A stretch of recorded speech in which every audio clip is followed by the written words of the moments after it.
दोस्तों, इस कहानी को जरा ध्यान से सुनिएगा क्योंकि ये कहानी आपके जिंदगी भर काम आएगी। नमस्कार दोस्तों, राहुल इंस्पायर यूट्यूब चैनल में दिल से स्वागत है। बहुत समय पहले की बात है। एक छोटा सा नगर था। उस नगर में एक बहुत ही धनी सेठ रहा करता था। उस धनवान सेठ के पास कहने को सब कुछ था। किसी चीज की कोई कमी नहीं थी। उस धनवान सेठ ने अपने जीवन में बहुत बड़े बड़े मुकाम हासिल किए थे। उसने अपने जीवन में कई सफलताएं प्राप्त की थी।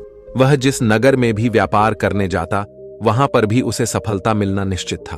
वह अपने जीवन में कभी भी हारा नहीं था। उसका व्यापार भी खूब जोरों शोरों से चल रहा था। उसके पिताजी ने उसे ऐसी 4 बातें बता रखी थी जिसका वह नियमित पालन किया करता था और उन्हीं बातों का अनुसरण किया करता था। और उन्हीं बातों की वजह से उसका जीवन बड़ा ही सुखमय था। वह जीवन के हर क्षेत्र में सफल था। ऐसे ही काफी समय बीत गया और अब वह धनवान सेठ काफी बूढ़ा हो चुका था। अब उसे लगने लगा था कि मेरी मृत्यु बहुत नजदीक है। मेरी मृत्यु कभी भी हो सकती है। और वह जानता था कि उसका बेटा बहुत भोला है, बहुत नादान है। उसे अभी दुनियादारी की समझ नहीं है। इसलिए उसने अपने बेटे को अपने पास बुलाया और अपने बेटे से कहा, बेटा, मैंने अपने पिताजी से 4 बातें सीखी थी और उन्हीं बातों को मैंने अपने जीवन में उतारा। उन्हीं के अनुसरण की वजह से आज मैं अपने जीवन में इतना सफल हूं। अपना जीवन सुखमय पूर्वक बिता रहा हूं। उन्हीं बातों की वजह से आज मैं इतना सुखी हूं, संतुष्ट हूं और इतना धनवान हूं। ना ही कभी मुझे कोई बीमारी हुई और ना ही मुझे कभी कोई धन की कमी हुई। और तुम देख ही पा रहे हो कि मैं इस नगर का सर्वश्रेष्ठ धनवान हूं। लेकिन आज मेरे पास जो कुछ भी है, मैं उससे संतुष्ट हूं। मैं खुश हूं।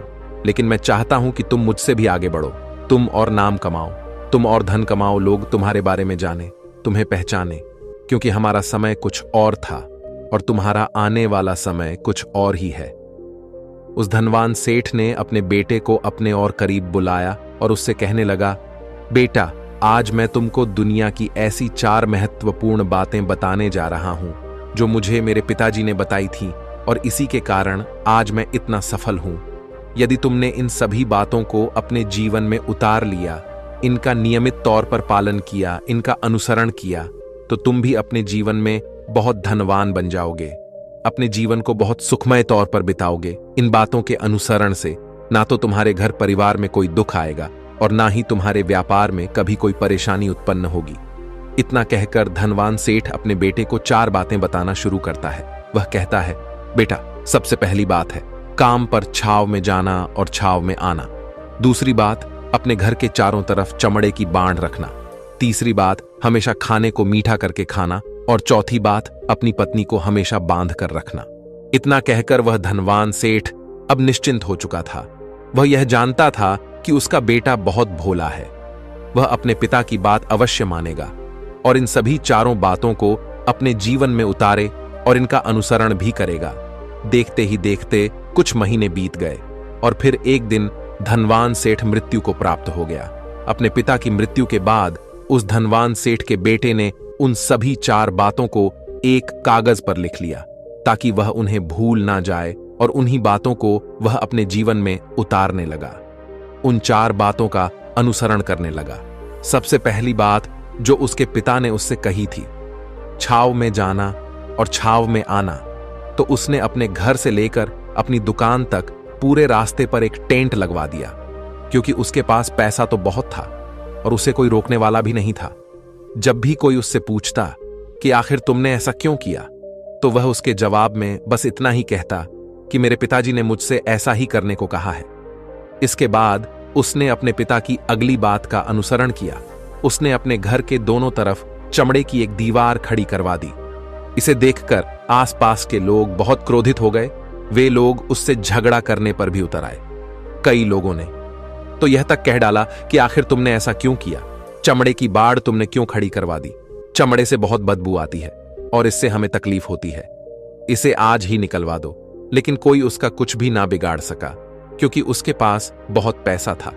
इसलिए कोई भी व्यक्ति उसका ज्यादा समय तक विरोध ना कर सका और उसने भी मन बना लिया था कि वह अपने पिता की सभी बातों को पूरे दिल से मानेगा। उसके पिता ने उसे तीसरी बात कही थी, खाने को मीठा करके खाना, जिस कारण वह अपनी पत्नी से हर रोज खाने में कुछ मीठा ही बनवा आता था। कभी सेवियांज, कभी हलवा तो कभी मिठाइयां। हमेशा यही सब खाता रहता। और उसके पिता ने उसे चौथी बात कही थी, अपनी पत्नी को हमेशा बांध कर रखना, जिस कारण वह हर रोज अपनी पत्नी को रस्सी से बांध कर रखता था। ऐसे ही कई दिन बीत गए और देखते ही देखते अब वह सेठ के बेटे का जीवन धीरे धीरे बर्बाद होने लगा था, क्योंकि उसने अपने पिता की सभी बातों का गलत मतलब निकाला था और वह उसी के अनुसार उनका पालन कर रहा था। देखते देखते उसका उतना बड़ा व्यापार अब ठप होने लगा था। उसके यहां पर ग्राहकों की संख्या कम होने लगी थी, क्योंकि जब उसका मन करता तब वह दुकान जाया करता और जब उसका मन करता तो वह दुकान से वापस घर लौट आता। उसका अपने पिताजी के इस कारोबार में मन नहीं लगता था। इस कारण उसके सारे ग्राहक अब उससे नाराज होने लगे थे। उसके सारे ग्राहक अब एक एक करके उस दुकान को छोड़ते चले जा रहे थे। इस तरह उसका पूरा व्यापार अब ठप हो चुका था। जिस व्यापार को खड़ा करने में उसके पिताजी ने खून पसीना एक कर दिया था, उस व्यापार को उसने कुछ ही महीनों में पूरी तरह से बर्बाद कर दिया था। अब उसका धंधा बहुत कम हो चुका था, जिस कारण वह बहुत परेशान रहता था, वह बहुत चिंतित रहता था। और इसके साथ ही उसने अपने घर के चारों तरफ चमड़े की दीवार खड़ी करवाई थी। उस कारण आसपास पर बहुत गंदी बदबू फैल चुकी थी। इसलिए जो भी उसके आसपास रहते थे उन सभी ने वह घर छोड़कर कहीं और पर अपना बसेरा बसा लिया। चमड़े की बदबू के कारण अब उसके घर में भी कोई नहीं आता था। यहां तक कि उसके मित्र और रिश्तेदार भी उस घर में आने से कतराते थे। लेकिन अब भी उसे समझ नहीं आ रहा था कि आखिर यह सब हो क्यों रहा है। वह बहुत परेशान रहने लगा था और वह हमेशा मीठा भोजन किया करता था, जिस कारण उसका वजन बहुत ज्यादा बढ़ चुका था। और इस मोटापे के कारण उसके शरीर में ना जाने कितनी सारी बीमारियों ने अपना घर बना लिया था। आए दिन उसके घर पर वेद आने लगे थे। इन्हीं कारणों से अब उसका पैसा भी इन चीजों में बर्बाद होने लगा था। और अपने पिता की चौथी बात उसने मानी थी, वह थी अपनी पत्नी को बांध कर रखता, जिसकी वजह से उसकी पत्नी उससे नाराज हो गई और वह घर छोड़कर अपने मायके लौट गई। उसने अपनी पत्नी को मनाने की कोशिश की, तरह तरह के उपाय किए, लेकिन उसकी पत्नी नहीं मानी। और वैसे भी कोई भी स्त्री ऐसे मर्द के साथ क्यों रहना चाहेगी जो उसे बेवजह ही बेबात पर बांध कर रखता हो। देखते देखते अब वह सेठ के बेटे का पूरा जीवन बर्बाद हो चुका था। ना तो अब उसके पास व्यापार बचा था, ना ही धन, ना ही उसकी पत्नी और ना ही वह रिश्तेदार जो पैसों के लिए उसके आसपास घूमा करते थे। और तो और अब उसका स्वास्थ्य भी ठीक नहीं रहता था, जिस कारण वह बहुत चिंतित रहने लगा था, बहुत परेशान रहने लगा था। उसे यह सब समझ ही नहीं आ रहा था, क्या हो रहा है और क्यों हो रहा है। इन सभी बातों को लेकर तो बहुत परेशान रहता और वह मन ही मन अपने पिताजी को कोसा करता और कहता, पिताजी, आपने तो मेरा पूरा जीवन बर्बाद कर दिया। आपकी उन 4 बातों के कारण आज मुझसे मेरा सब कुछ छिन चुका है। ना तो मेरे पास व्यापार रहा, ना ही धन दौलत, ना ही वह रिश्तेदार, ना ही मेरी पत्नी, और यहां तक कि मेरे स्वास्थ्य ने भी मेरा साथ छोड़ दिया है। आप ही के कारण आज मेरा पूरा जीवन बर्बाद हो चुका है। यदि मैंने आपकी वह 4 बातें ना मानी होती, यदि मैंने उन्हें अपने जीवन में ना उतारा होता, तो आज मैं एक सुखमय जीवन जी रहा होता। आपकी इन 4 बातों पर चलकर मुझे क्या मिला? मैंने एक आज्ञाकारी बेटे की तरह आपकी सारी बातें भली भांति मानी, उन पर यकीन किया, उनका अनुसरण किया। लेकिन मैं ही मूर्ख था जो मैंने आपकी उन बातों पर आंख बंद करके यकीन कर लिया। इतना कहकर वह फूट फूट कर रोने लगा। तभी उसे एक दिन पता चला कि उसके पास के नगर में एक साधु आए हुए हैं और वह साधु सभी की समस्याओं का हल बताते हैं। चाहे कैसी भी समस्या हो, वह उसका निवारण अवश्य करते हैं। यह सुनकर उसने सोचा कि चलो एक बार मिलकर देखता हूं, हो सकता है कि मेरी भी समस्या का समाधान मुझे मिल जाए। इस आशा के साथ वह उन साधु के पास पहुंचा। वहां पहुंचकर सीधा उनके चरणों में जा गिरा और जोर जोर से रोने लगा। वह कहने लगा, हे गुरुवर, अब आप ही मुझे बचा सकते हैं। मेरे पिताजी ने तो मेरा पूरा जीवन बर्बाद करके रख दिया।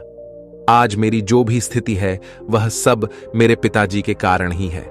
मेरे पिताजी ने मुझे जैसा कहा मैंने वैसा ही किया। हमेशा एक अच्छे बेटे की तरह उनकी सारी बातें मानी, अपने सारे फर्ज निभाए। और देखिए मेरे पिताजी ने मेरे साथ क्या किया। मरते मरते भी वह मुझे गलत बात सिखा गए और उसका खामियाजा मुझे आज भुगतना पड़ रहा है, क्योंकि मैंने उनकी सभी बातों को अपने जीवन में उतारा, उनका अनुसरण किया। और देखिए आज मेरे साथ क्या हो गया। मेरा तो पूरा जीवन ही बर्बाद हो गया। मैं अब तक यह नहीं समझ पाया कि मेरे पिताजी ने मेरे साथ ऐसा क्यों किया। क्या मैंने उनके साथ कुछ गलत किया था? इतना कहकर वह उन साधु के सामने और भी जोर जोर से रोने लगा।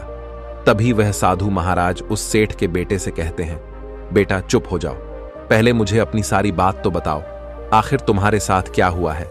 तुम इस तरह से क्यों रो रहे हो? तुम्हारी इस परेशानी का क्या कारण है? उन साधु के इतना कहने पर उस सेठ के बेटे ने पर्ची उन साधु के हाथ में रख दी जो उसने अपने पिता की मृत्यु के बाद लिख रखी थी, जिसमें उसने अपने पिता की चारों बातें लिखी थीं। उन साधु ने पर्ची ली और उसे पढ़ने लगे, और उन्होंने जैसे ही वह पढ़ा तो वह जोर जोर से हंसने लगे, और वह उस सेठ के बेटे से कहते हैं, तुम कितने बड़े मूर्ख हो। तुम्हारे पिता ने तो तुम्हें दुनिया का सारा ज्ञान दे दिया, लेकिन तुम उसे समझ नहीं पाए, तुम उसका सही तरह से पालन नहीं कर पाए, और कहते हो कि तुम्हारे पिता ने तुम्हें गलत राह दिखाई है, तुमने गलत संदेश दिया है। तुम्हारे पिताजी तो तुम्हारी परीक्षा ले रहे थे कि तुम उनकी बातों को समझ पाते हो या नहीं, तुम उनकी बातों का सही मतलब निकाल पाते हो या नहीं। यदि वह चाहते तो इसका मतलब तुम्हें अच्छी तरह से बता सकते थे, लेकिन वह चाहते थे कि तुम इन बातों का मतलब खुद से जानो, खुद से समझो कि इन बातों का क्या अर्थ है। लेकिन अब तो ऐसा प्रतीत होता है कि मानो तुम्हारी बुद्धि बिल्कुल भ्रष्ट हो चुकी है।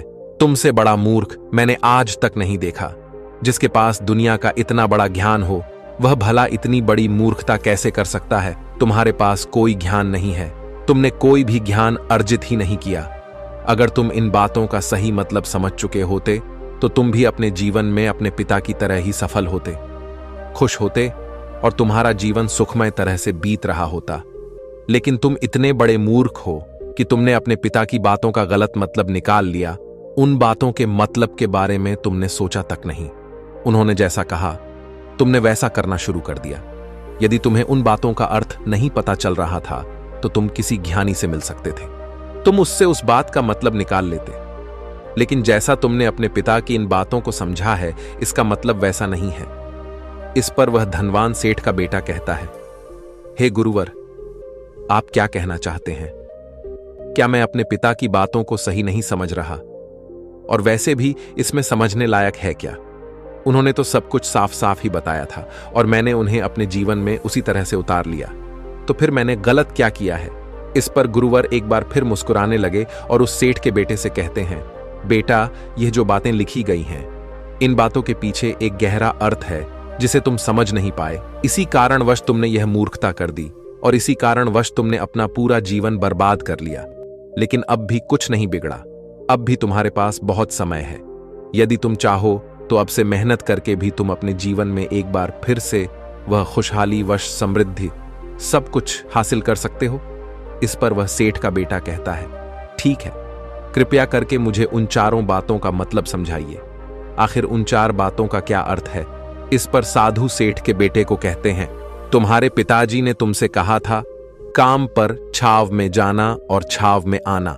इसका मतलब यह है सूर्य निकलने से पहले ही तुम दुकान पर पहुंच जाना और सूर्यास्त होने के बाद ही तुम वापस घर आना, जिससे तुम्हें दुकान पर अधिक से अधिक समय मिल पाएगा। तुम उस काम को अच्छी तरह समझ पाओगे, उस काम को अच्छी तरह से कर पाओगे, उस काम को बढ़ाने में तुम अपना दिमाग लगा पाओगे और तुम अपने काम में तरक्की कर पाओगे। लेकिन तुमने तो इसका गलत ही मतलब निकाल लिया। तुमने तो अपने घर से लेकर दुकान तक एक ऐसा टेंट लगवा दिया जिससे तुम छाव में आ सको और छाव में जा सको। अब तुम ही बताओ, क्या तुमने अपने पिताजी की इन बातों का सही मतलब समझा था? यह सुनकर वह सेठ का बेटा जोर जोर से रोने लगा और कहने लगा, हे गुरुवर, मेरी ही गलती थी। मैंने अपने पिता की इन बातों का गलत मतलब निकाला और इसी कारण वश आज मैं पूरी तरह से बर्बाद हो चुका हूं। मैं ही सबसे बड़ा मूर्ख था। मेरे पिताजी ने तो मुझे इतना महत्वपूर्ण ज्ञान दिया, लेकिन मैं उस हीरे को पत्थर समझ बैठा। आगे वह सेठ का बेटा उन गुरुवर से कहता है कि गुरुवर, दूसरी बात क्या है, उसका अर्थ क्या है? आगे गुरुवर दूसरी बात का अर्थ समझाते हुए कहते हैं, चमड़े की बाड़ करवाना, इसका अर्थ यह है कि तुम अपने घर में कुत्ता या बिल्ली पालना। जब तुम अपने घर में कुत्ता बिल्ली पाल लोगे तो यह तुम्हारे घर की चारों ओर से रक्षा करेगा, जिससे तुम्हारी धन दौलत पूरी तरह से सुरक्षित रहेगी और तुम बेफिक्र होकर दुकान पर मन लगा सकोगे। बेफिक्र होकर दुकान के कामों को समझ सकोगे और तरक्की कर पाओगे। और तो और तुम्हारे मन में कभी यह भी डर नहीं होगा कि कहीं कोई चोर आकर मेरी संपत्ति न चुरा ले। चमड़े की बाढ़ करवाने का असली मतलब यह है, लेकिन तुमने तो चमड़े की बाढ़ करवाने का मतलब कुछ और ही निकाल दिया। तुमने तो अपने घर की 2 दीवारों को ही चमड़े से पूरी तरह से भरवा दिया, जिस कारण आसपास गंदी बदबू फैल गई। तुम्हारे आसपास के पड़ोसी भी अपना घर छोड़कर कहीं और चले गए। यहां तक कि तुम्हारे मित्र, तुम्हारे सगे संबंधी भी उस बदबू के कारण तुम्हारे घर पर आने से कतराने लगे। और अब हालत यह हो चुकी है कि ना तो तुम्हारे घर पर कोई आता है और ना ही कोई जाता है। और इसी कारणवश लोग तुम्हें नापसंद करने लगे। और तुम्हारी बर्बादी का यह भी कारण है। आगे सेठ का बेटा कहता है, हे गुरुवर, यह सब तो ठीक है, लेकिन यह खाने को मीठा करके खाना, इसका क्या मैंने इसका भी अर्थ गलत निकाला है क्या? मैंने तो अपने पिता की बातों के कहे अनुसार ही हर रोज मीठा खाया और आज देखिए मेरा शरीर कितना वजनदार हो चुका है, जिस कारण मुझे अनेक प्रकार की बीमारियों ने घेर रखा है। क्या मैं इस बात को भी गलत समझ रहा था? इस पर वह साधु उस सेठ के बेटे से कहते हैं, हाँ, तुमने इस बात का भी गलत मतलब ही निकाला है।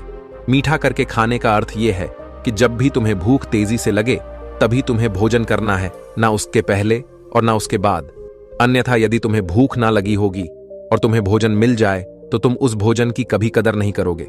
वह रोटी तुम्हें कभी मीठी नहीं लगेगी, फिर चाहे वह भोजन कितना भी स्वादिष्ट क्यों ना हो, चाहे भोजन कितना भी लाजवाब क्यों ना हो, तुम उसकी कदर कभी नहीं कर पाओगे, तुम उसका सम्मान कभी नहीं कर पाओगे। किंतु जब एक व्यक्ति को जोरों की भूख लगी होती है तो उसके सामने यदि तुम सूखी रोटी भी रख दो तो भी वह उसके लिए किसी पंचमेल से कम नहीं है। वह उसे प्रेम पूर्वक खाता है, उसका आदर करता है, उसका सम्मान करता है, और वह रोटी उसे मीठी लगती है। इसीलिए तुम्हारे पिताजी ने यह कहा था कि भोजन मीठा करके खाना, जिससे तुम्हारा स्वास्थ्य भी अच्छा रहेगा। क्योंकि जब एक व्यक्ति को भूख लगी होती है और उस समय पर जब वह भोजन करता है तो वह उसके लिए एक अमृत समान होता है, और वहीं पर जब किसी व्यक्ति को भूख ना लगी हो और ऐसे समय पर वह भोजन करता है तो वह उसके लिए विष समान है, वह उसे बहुत नुकसान पहुंचा सकता है। लेकिन तुमने तो इसका भी गलत मतलब निकाला था। तुम हर रोज मीठा खाने लगे, जिस कारण तुम्हारा वजन बढ़ने लगा, और इसी कारणवश तुम्हारे शरीर में अनेक रोग ने अपना घर बना लिया और यह तुम्हें मृत्यु के करीब ले जा रहा था। इसलिए आज से जब भी तुम्हें जोरों की भूख लगे तभी भोजन करना तुम्हारे लिए अत्यधिक फायदेमंद होगा और तुम्हारे शरीर को हमेशा निरोगी बनाने में तुम्हारी मदद करेगा। और जब भी तब भोजन की आवश्यकता ना हो, तुम्हें भूख ना लगी हो, ऐसे समय पर भोजन कभी ना करना। यह तुम्हारे लिए बहुत नुकसानदायक साबित होगा। और यही तुम्हारी तीसरी गलती थी, जिस कारण तुम्हारा पूरा जीवन बर्बाद हो रहा था। आगे सेठ का बेटा कहता है, चौथी बात तो बिल्कुल साफ लिखी गई है, अपनी पत्नी को हमेशा बांध कर रखना। तो इसका अर्थ भी कुछ और है क्या? मैंने इसका भी गलत मतलब निकाला है। इस पर साधु कहते हैं, हाँ बेटा, अपनी पत्नी को बांध कर रखने का अर्थ यह नहीं है कि तुम रोज रस्सी से बांध कर रखो, बल्कि इसका अर्थ तो यह है कि जब भी तुम दोनों के बीच में कोई आपसी मतभेद हो जाए, कुछ नोक झोंक हो जाए, तो तुम अपनी पत्नी पर हाथ मत छोड़ना। जब तक एक स्त्री का पति उसके साथ रिश्ते में बंधा होता है तो वह अपने रिश्तों में बंध जाती है और वह अपने रिश्ते को पूर्ण तरीके से निभाने का हर मुमकिन प्रयास करती है। और ऐसे समय पर यदि तुम्हारे बीच कुछ नोक-झोंक हो जाए, कुछ गलतियां हो जाएं, और ऐसे समय पर तुम उस स्त्री का हाथ नहीं छोड़ते तो वह तुम्हें छोड़कर कभी नहीं जाएगी। लेकिन इसका अर्थ यह भी नहीं है कि तुम अपनी पत्नी पर अत्याचार करो, बल्कि तुम्हारे पिताजी यहां पर कहना चाहते थे कि जो भी कोई व्यक्ति तुम्हारे साथ किसी रिश्ते में जुड़ा हुआ है, उसे अपने रिश्ते में इस तरीके से बांध लो कि वह तुम्हारे साथ झगड़े और नोक-झोंक के बाद भी नुकसान न पहुंचा सके, वह तुम्हारे साथ कुछ गलत ना कर सके और तुम्हारा फायदा ना उठा सके। अपने रिश्तों को हमेशा बांध कर रखना, उन्हें खुला मत छोड़ना, अन्यथा वह तुम्हारे हाथ से फिसल जाएंगे। और हम में से अधिकांश लोग अपने जीवन में यही गलतियां करते हैं और अपने नए रिश्तों को कभी समय नहीं देते, जिस कारण उनका रिश्ता उतना मजबूत नहीं हो पाता और इसी कारणवश वह अपने रिश्ते से हाथ धो बैठते हैं। और यही गलती तुमने भी की। तुमने तो अपनी पत्नी को बांध कर रखा था, तो भला वह तुम्हें कैसे माफ कर सकती है? और यही कारण है कि वह तुम्हें छोड़कर चली गई। तुमने जो अपनी पत्नी के साथ किया वह माफी के लायक नहीं है। लेकिन तुम्हें अपनी पत्नी से माफी मांगनी चाहिए, क्योंकि तुमने गलत किया है। इसलिए जाओ और अपनी पत्नी से माफी मांगो, उसे वापस घर लाओ। और यही वह 4 बातें थीं जो तुम्हें तुम्हारे पिता ने समझाने का प्रयास किया था। लेकिन तुमने इन सभी बातों का गलत मतलब निकाला और इसी कारणवश तुम पूरी तरह से बर्बाद हो गए। किंतु अभी भी तुम्हारे पास बहुत समय है। यदि तुम इन सभी बातों का सही से अनुसरण करते हो तो तुम अपने जीवन में एक बार फिर से वह सब कुछ हासिल कर सकते हो जो तुमने खोया है। ये सारी बातें हमारे जीवन की पूरी परेशानियों का समाधान है। तुम किसी भी तरह से इनको देख सकते हो। यदि तुम कामयाब होना चाहते हो तो तुम्हें मेहनत करनी ही होगी। सूर्य निकलने से पहले तुम्हें अपने घर से निकलना होगा और हमेशा सूर्य के ढलने के बाद ही तुम्हें घर वापस लौटना होगा, ताकि धन दौलत को कोई तुमसे छीन ना ले। तुम्हें अपने रिश्तों को कुछ इस तरीके से बांधना होगा ताकि वह रिश्ते तुम्हें परेशान ना करें, तुम्हें तकलीफ ना पहुंचाए, तुम्हारा फायदा ना उठाए। और हमेशा एक अच्छा और स्वस्थ भोजन करना जब तुम्हें भूख लगी हो, ताकि तुम्हें जो भी सांसें मिली हैं तुम उसे खुशी खुशी जी सको। और अपने रिश्तों को हमेशा बांध कर रखना, उन्हें खुला मत छोड़ना, अन्यथा वह तुम्हारे हाथ से फिसल जाएंगे। और अपने घर में अवश्य ही कुत्ते या बिल्ली को जरूर पालना, ताकि तुम्हारा धन हमेशा सुरक्षित रहे। इन सभी बातों का अपने जीवन में अनुसरण करने के बाद तुम अपने जीवन में सब कुछ एक बार फिर पा सकते हो जो तुमने आज तक खोया है। और हो सकता है कि तुम इससे भी अधिक उन्नति कर पाओ, इससे भी अधिक समृद्धि पा सको, अपने जीवन को खुशहाल और सुखमय बना सके। इतना कहकर वह साधु शांत हो गए और सेठ का बेटा भी अपनी सभी गलतियों को समझ चुका था। उसने उन गुरु को प्रणाम किया और वापस अपने घर लौट गया। उसने उन सभी 4 बातों को अपने जीवन में उतारा, उनका सही सही अनुसरण किया। उसके बाद से उसके जीवन में सकारात्मक प्रभाव दिखने लगे। वह एक बार फिर से अपने व्यापार को खड़ा करने में सफल रहा। वह एक बार फिर से अपनी पत्नी को घर लाने में सफल रहा और देखते ही देखते उसका जीवन सुखमय और आनंदमय हो गया था। तो दोस्तों, मुझे उम्मीद है कि आपको यह आज कहानी पसंद आई होगी और आपने इससे कुछ सीखा होगा। कहानी के बारे में अपने विचार आप हमें नीचे कमेंट बॉक्स में कमेंट करके बता सकते हैं। जाने से पहले वीडियो को लाइक करें और चैनल को सब्सक्राइब जरूर करें। तो चलिए मिलते हैं ऐसी ही कोई नई कहानी। तब तक के लिए अपना ख्याल रखें। धन्यवाद और नमो बुद्धाय।